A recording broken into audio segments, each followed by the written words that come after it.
Happy spring game week, Sooner Nation. Welcome to the Sooner Surge, where we will take care of all your Sooner spring game needs.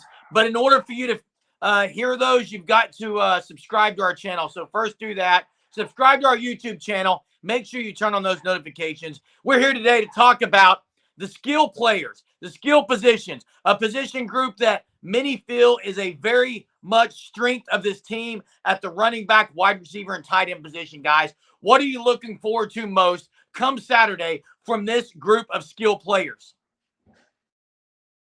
Well, I think it's only right. We start off with maybe the most talked about player in all of spring, and that's Deion Burks at wide receiver. I mean, you've heard about the speed, the explosiveness, the ability to get yards after he catches the ball. He has been displaying it all throughout spring football. And obviously, he came from an offense at Purdue that was one of the worst offenses statistically in the country. They were really, really bad. They were one of the worst in the Big Ten as well. So obviously, he really didn't have near the offensive talent nor the coaches that he does at Oklahoma at Purdue. And he still was able to put up great stats there. So I really look for how is Deion Burks going to assert himself during this spring game due to the fact that Jaleel Farouk won't be playing as well as Nick Anderson. Plus, there still is a few more spring practices left. So we don't really know who's going to be in, who's going to be out for the spring game just yet. But I look for Deion Burks to really make his impact known and show why he's been the player that's been talked about all of spring. Yeah, exactly. Deion Burks, one of the new faces. That's always the talk of the spring game. First time seeing them live and somewhat of real action. Not sure on the format at the time of this video. Has not been released yet, so not sure what it's going to look like. I mean, you look at it last year, they did the offense versus defense. Receivers had themselves a day last year. They had 23 receptions for 290 yards, 5 touchdowns. Running backs in the running game, not so much, only 2.9 yards a carry, 112 yards from that unit. So, yeah, I think you have to start out by Deion Burks, like you mentioned, explosive receiver from Purdue. You hear when he transferred to Oklahoma, there's talks of a potential first-round pick there in April of 2025 for him. And then you also have Bauer Sharp, the transfer from Southeastern Louisiana. Tight end room in Oklahoma was bad last year, plain and simple. They were not good. They were the worst part of the offense pretty much through the entirety of the season. Now, is that their fault or not? Who knows? They didn't get the ball much. But the unit as a whole was not good. You have Bauer Sharp. You have Devon Mitchell at tight end this year. Going to see them in the spring game and see how that tight end room shapes up with Seth Luttrell with Joe John Finley as co-offensive coordinators. Yeah, and Hunter, Jaden Gibson is a guy that, to me, looks like he's put on some weight. I'm ready. I'm excited to see what he looks like in this game. And you mentioned the tight end, a room that was pretty much non-existent, is something that could very well be a strength. And one, how they're going to be used. Two, I want to see them make plays out in the middle of the field where, you can definitely do some damage going across the middle of the field. And then running backs, guys. Gavin Sawchuk, we saw what he could be in the second half of the season, but I'm really excited to see Javonte Barnes, see if he looks the part that he did 2 years ago. And guys like Caleb Hicks, I'm ready for more of that to see how this depth, Samuel Franklin, Xavier Robinson, there's a lot to be excited about in the skill position players. And guys, we haven't even touched on the number of receivers that this team has at their fingertips. Guys like Brennan Thompson, Quez Petaway, and we could go on and talk about this receiver room.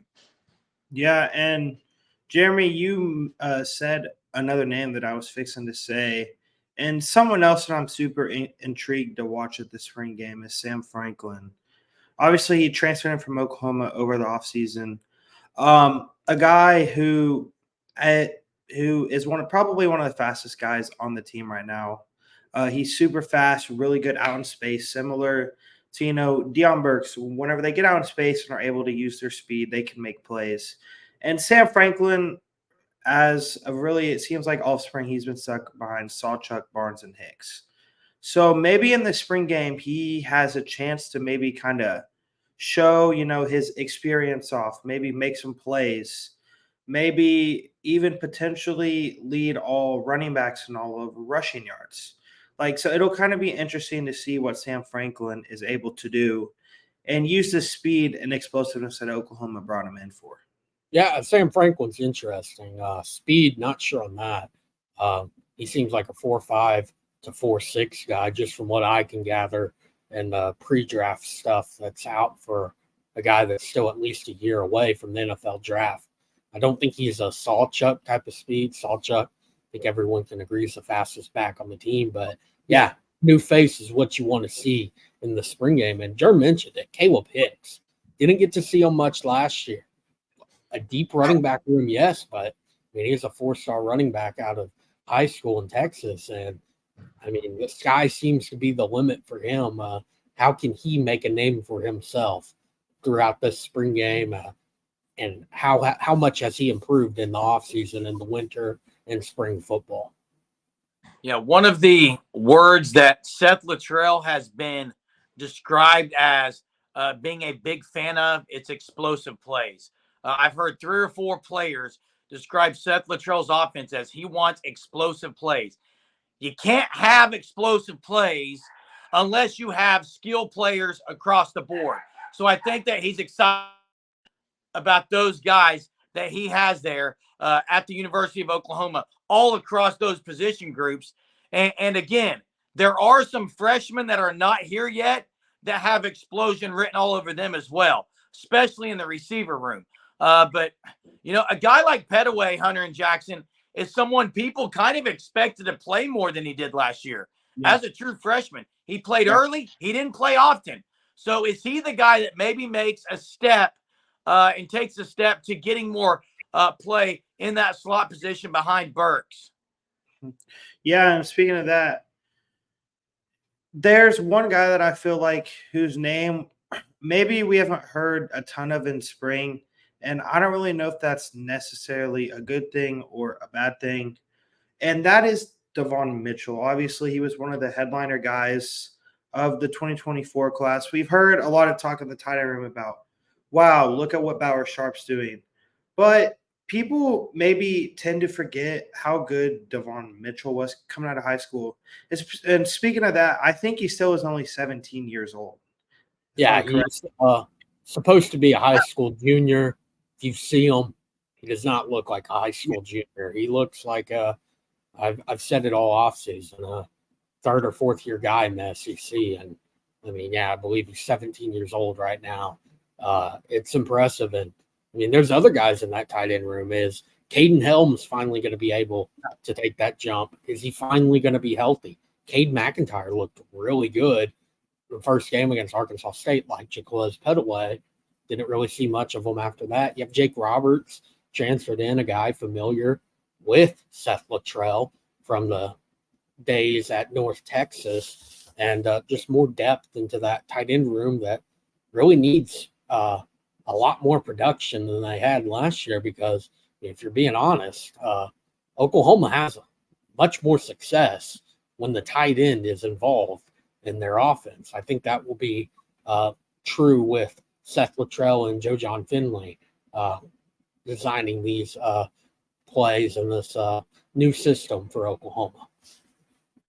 Yeah, running backs, wide receiver, tight ends, oh my, to steal a line from Wizard of Oz. There's no place like home, guys. Palace on the Prairie, Saturday. Spring game, could be cold, could be wet. Hopefully a lot of explosive plays made by these skill players. And we'll have a lot to talk about after this game, especially in regards to these position groups we just talked about. Drop it in the comments. Who are you looking for to stand out in the skill player set? Again, thanks for watching the content here at the Sooner Surge. We'll catch you next time. Boomer. Sooner.